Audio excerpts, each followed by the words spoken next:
প্রিয় শিক্ষার্থীরা কেমন আছো সবাই? আশা করি সবাই ভালো আছো। আমি অনেক ভালো আছি। তোমাদের SAARC এডুকেশনে স্বাগত জানাচ্ছি। আমি জয়শ্রী ভট্টাচার্য। আজ দ্বিতীয় শ্রেণীর ইংরেজি পড়ব আমরা লেসন 11-12 থেকে, এবং পেজ নাম্বার হচ্ছে 23 থেকে 25 পর্যন্ত। তো অ্যাক্টিভ ইংলিশ বই থেকে তোমরা এই পেজ 23 থেকে 25টা বের করো সবাই, এবং দেখো যে লেসন 11-12-এ কী কী আছে। তো আমরা এই অধ্যায় থেকে আজকে লেসন থেকে রিঅ্যারেঞ্জ পড়ব, ট্রান্সলেশন পড়ব, question answer, feel in the gaps, make sentence এবং ওয়ার্ড মিনিং যা যা আছে সব আমরা আজকে একসাথে পড়ে ফেলবো। তো দেখো আজকে ওয়ার্ড মিনিংয়ে আমি কী কী এখানে যেগুলো তোমাদের এই অধ্যায়ে ইম্পর্টেন্ট আছে আমি এখানে লিখে ফেলেছি। তো এখন আমরা ওয়ার্ড মিনিংগুলো পড়ি। দেখো প্রথম ওয়ার্ড মিনিংটা হচ্ছে ব্ল্যাঙ্কেট। প্রথম ওয়ার্ড মিনিংটা হচ্ছে ব্ল্যাঙ্কেট। ব্ল্যাঙ্কেট মানে হচ্ছে কম্বল, অর্থাৎ আমরা শীতকালে যে কম্বলটা গায়ে দিই না, ওটা হচ্ছে ব্ল্যাঙ্কেট। আমরা দুটো জিনিস গায়ে দিই, কেউ ল্যাপ গায়ে দিই, কেউ কম্বল গায়ে দিই। তো ল্যাপ হচ্ছে কুইল্ট আর কম্বল হচ্ছে ব্ল্যাঙ্কেট। তো এটা হচ্ছে ব্ল্যাঙ্কেট। ব্ল্যাঙ্কেট মানে কম্বল। তারপরে হচ্ছে পেইন্টিং। পেইন্টিং মানে হচ্ছে রং করা। পেইন্টিং মানে রং করা, আমরা সবাই জানি পেইন্টিং মানে হচ্ছে রং করা।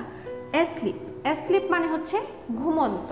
অ্যাস্লিপ মানে হচ্ছে ঘুমন্ত। স্লিপ মানে ঘুম আমরা জানি, কিন্তু অ্যাস্লিপ মানে হচ্ছে ঘুমন্ত। যে ঘুমন্ত তাকে আমরা কি বলতে পারি? যেমন আমি যদি ঘুমন্ত থাকি তোমরা কি বলতে পারো? শি ইজ অ্যাস্লিপ, মানে তিনি ঘুমন্ত।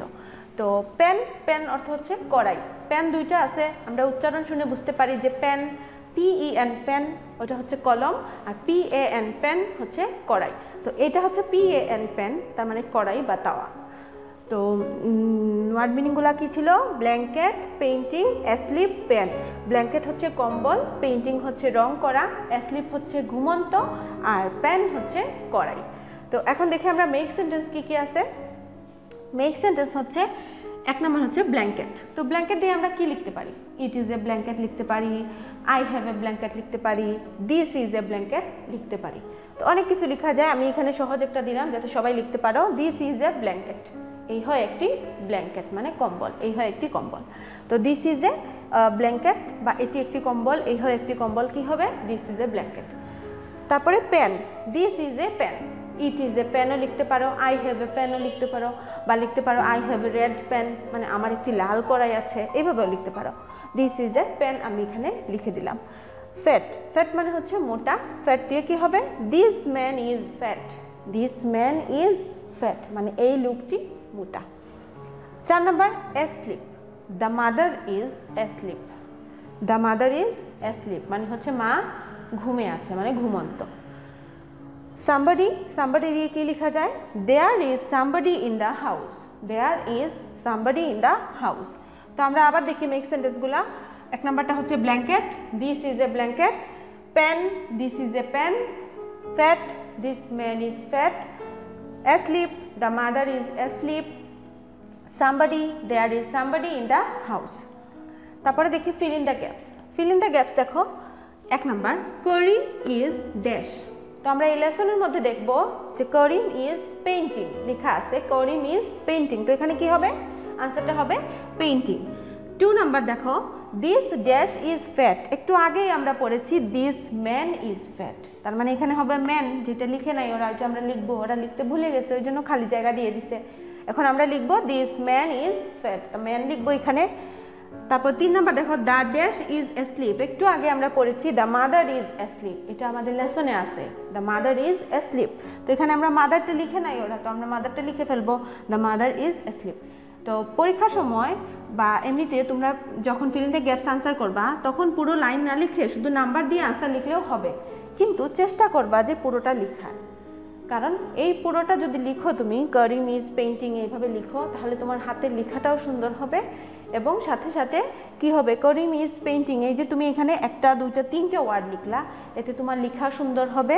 আর সাথে সাথে কি হবে? এই লাইনটা যদি এমনভাবে মুখস্থ হবে, অন্য যে কোনো কিছুতে আসলেও তুমি এই লাইনটা লিখতে পারবা। যেমন এটা থেকে যদি কি আসে, তোমাদের রিঅ্যারেঞ্জ আসে অথবা ট্রান্সলেশন আসে, তাহলে তোমাদের এটা শেখা হয়ে যাবে।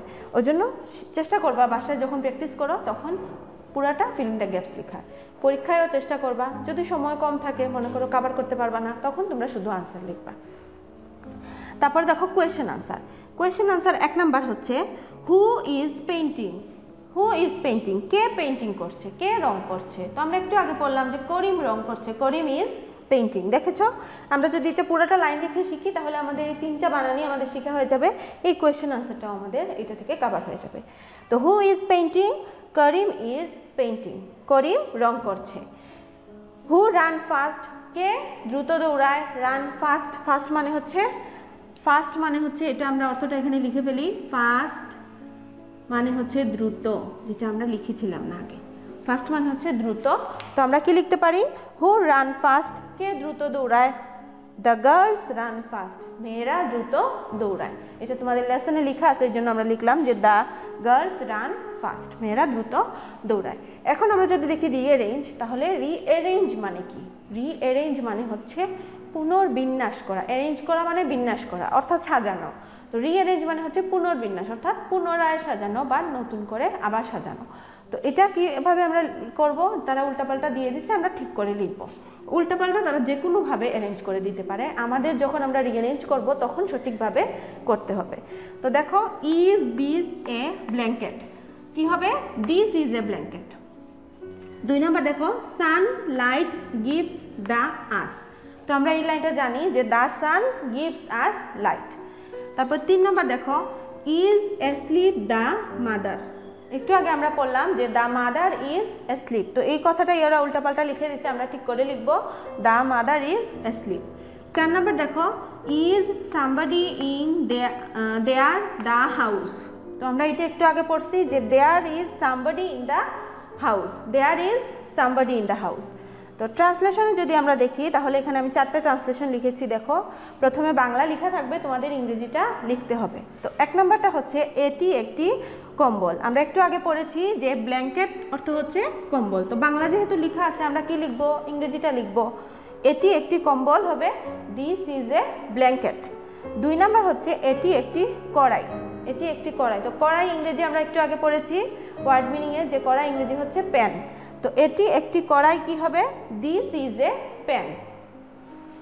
সূর্য আমাদের আলো দেয়, সূর্য আমাদের আলো দেয়, সূর্য মানে হচ্ছে সান, যেহেতু সূর্য একটাই এই জন্য আমরা কি লিখি, দ্য সান। দেয়া মানে হচ্ছে গিভ, তো সূর্য আমাদের আলো দেয়, আলো মানে হচ্ছে light, the sun gives us light. 4 নম্বর হচ্ছে করিম ছবি আঁকছে, আমি প্রথমেই বলেছিলাম যে এই যে করিম ইজ পেইন্টিং, এটা যদি তোমরা একবার শিখো তাহলে এটা তোমাদের কোয়েশ্চেন আনসারেও শেখা হয়ে যাবে, আবার ট্রান্সলেশনেও শেখা হয়ে যাবে। করিম ছবি আঁকছে, করিম ইজ পেইন্টিং, ছবি আঁকা মানে হচ্ছে পেইন্টিং, তো করিম ছবি আঁকছে, করিম ইজ পেইন্টিং। তো আশা করি তোমরা word meaning, make sentence, fill in the gaps, question answer, rearrange আর ট্রান্সলেশন আমি আজকে যেগুলো পড়ালাম এগুলো তোমরা খুব ভালোভাবে বুঝে নিয়েছো। তো বাসায় সবাই বেশি বেশি করে প্র্যাকটিস করবা যাতে এগুলা তোমাদের খুব ভালোভাবে শেখা হয়ে যায়। তো সবাই ভালো থাকো, সবাইকে অনেক ধন্যবাদ।